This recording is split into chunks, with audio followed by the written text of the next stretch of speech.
Long live, long live. Jiggy boy, jiggy boy. Jiggy boy, jiggy boy. নিৰ্বাচনলৈ মাছত মাথো এমাহ বাকি সেপ্টেম্বৰ মাহৰ যিকোনো মুহূৰ্ততে অনুষ্ঠিত হ'ব বিটিআৰ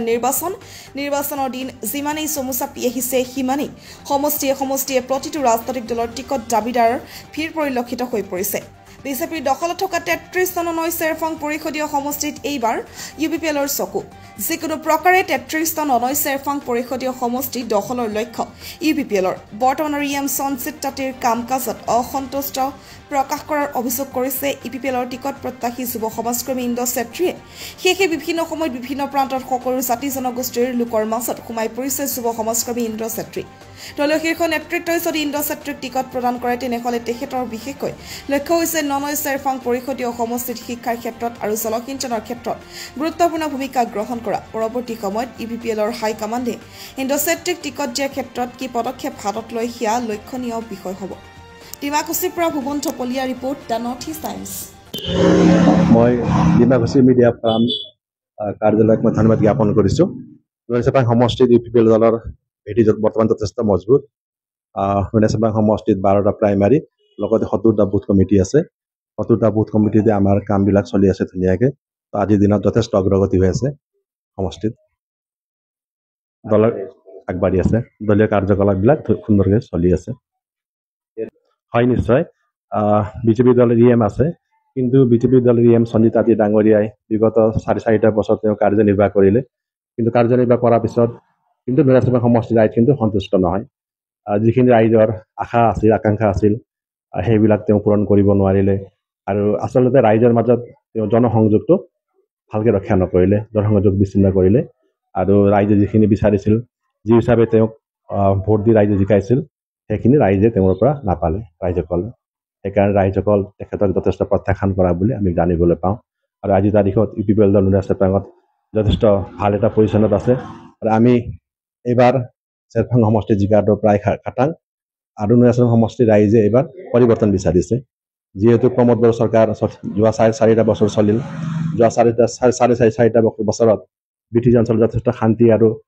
সম্প্ৰীতি হৈছে বিটিচি এৰিয়া যথেষ্ট আগবাঢ়ি গৈছে যিটো শান্তি এই শান্তিৰ ধাৰাটো যাতে অহা আৰু 15-20 বছৰতে অব্যাহত থাকে তাৰ কাৰণে ইউপিপিএল দলে আজিৰ তাৰিখত কাম কৰি আছে হয় হয় টিকেট প্ৰত্যাশী যিমানে ভিৰ হয় সিমানে দলৰ স্থিতি মজবুত বুলি ভবা যায় সেই হিচাপে প্ৰায় 6-7জন মান ব্যক্তিয়ে টিকেট বিচাৰি আছে তেওঁলোকে দলীয় কাম কাজবিলাক কৰি আছে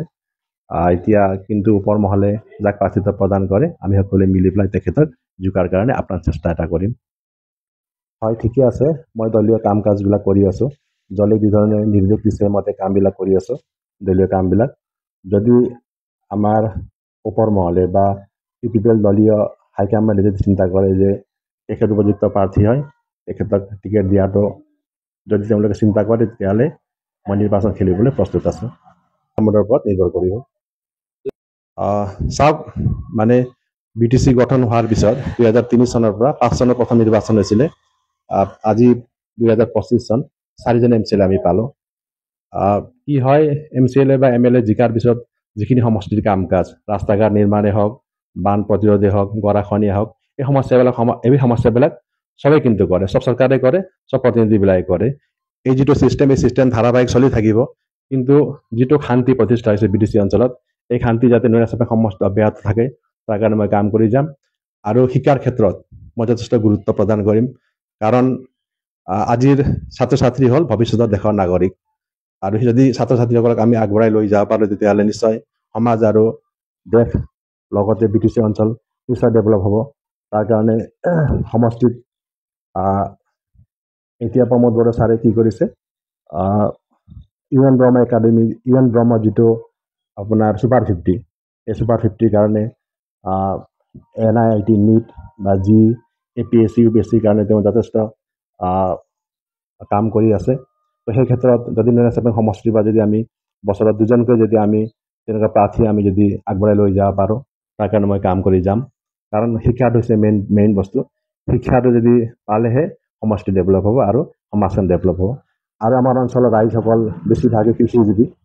আৰু কৃষিৰ ওপৰত তেওঁলোকে ভিত্তি কৰি চলি থাকে সেইকাৰণে কৃষি ক্ষেত্ৰত উন্নত মানদণ্ডৰ বীজবিলাক আনি পেলাই যাতে খেতিয়কসকলক আমি সহায় সহযোগ কৰিব পাৰোঁ যথেষ্ট জলসিঞ্চনৰ অভাৱ আছে আমাৰ অঞ্চলত